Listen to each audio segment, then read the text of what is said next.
Price the lord. ಇಂದಿನ ಕರ್ತನ ವಿಧೇಯತೆಯ ವಾಕ್ಯ ಜ್ಞಾನೋಕ್ತಿಗಳು 13ನೇ ಅಧ್ಯಾಯ 5ನೆಯ ವಾಕ್ಯ. ಶಿಷ್ಟನು ಮೋಸಕ್ಕೆ ಅಸಹ್ಯಪಟ್ಟು ಮಾಡಲನ್ನು. ಕ್ರಿಸ್ತನಲ್ಲಿ ಪ್ರೀತಿಯ ದೇವಜನರೇ, ಮೋಸ ಎನ್ನುವಂಥ ವಿಚಾರವನ್ನು ಈ ಲೋಕದ ಎಲ್ಲ ವಿಷಯಗಳಲ್ಲೂ ಈ ದಿನಮಾನಗಳಲ್ಲಿ ನಾವು ಗಮನಿಸಬಹುದು. ಏದೇನ್ ತೋಟದಲ್ಲಿ ಶೈತಾನನು ಆದಾಮ ಅವರನ್ನು ವಂಚಿಸಲಿಕ್ಕೆ ಪ್ರಾರಂಭ ಮಾಡಿದ ಅಂದಿನಿಂದ ಇದುವರೆಗೂ ಅನೇಕರನ್ನು ವಂಚಿಸುವುದು ಎಲ್ಲ ಕ್ಷೇತ್ರಗಳಲ್ಲಿ ನಾವು ಗಮನಿಸಬಹುದು. ಆದರೆ ದೇವರ ವಾಕ್ಯಕ್ಕೆ ವಿಧೇಯತೆಯುಳ್ಳಂಥ ಜೀವಿತವನ್ನು ಜೀವಿಸುವ ನಾನು ಮತ್ತು ನೀನು ಮೋಸಕ್ಕೆ ಒಳಗಾಗುವಂಥ ಅನೇಕ ಪರಿಸ್ಥಿತಿಗಳಿಂದ ತಪ್ಪಿಸ್ಕೊಳ್ಳಲಿಕ್ಕೆ ಸಾಧ್ಯ.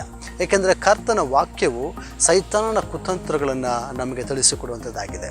ಹಾಗಾಗಿ ವಾಕ್ಯಕ್ಕನುಗುಣವಾದಂಥ ವಿಧೇಯತೆ ಜೀವಿತ, ಪ್ರಾರ್ಥನೆಯ ಜೀವಿತ, ಆತ್ಮನ ಅನುಸಾರವಾದ ಜೀವಿತ ನಾನು ಮತ್ತು ನೀನು ಜೀವಿಸುವಾಗ ಮೋಸಕ್ಕೆ ನಾವು ಅಸಹ್ಯ ಪಡ್ತೇವೆ. ಮೋಸಕ್ಕೆ ನಾವು ಅಸಹ್ಯಪಟ್ಟು ಅದನ್ನು ಮಾಡಲಿಕ್ಕೆ ನಾವು ಇಚ್ಛಿಸುವುದಿಲ್ಲ ಎಂಬುದಾಗಿ ಸತ್ಯವೇದವು ನಮಗೆ ಕಲಿಸ್ಕೊಡ್ತಾ ಇದೆ.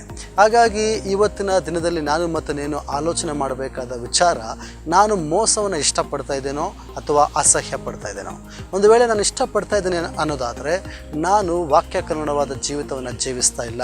ಒಂದು ವೇಳೆ ನಾನು ಅಸಹ್ಯ ಪಡ್ತಾ ಇದ್ದೇನೆ ಅನ್ನೋದಾದರೆ ವಾಕ್ಯಕ್ಕನುಗುಣವಾದ ಜೀವಿತ, ವಿಧೇಯತೆ ಜೀವಿತ ನನ್ನಲ್ಲಿ ಇದೆ ಎಂಬುದಾಗಿ. ಹಾಗಾಗಿ ನಮ್ಮನ್ನು ನಾವು ಪರೀಕ್ಷೆ ಮಾಡಿಕೊಳ್ಳೋಣ.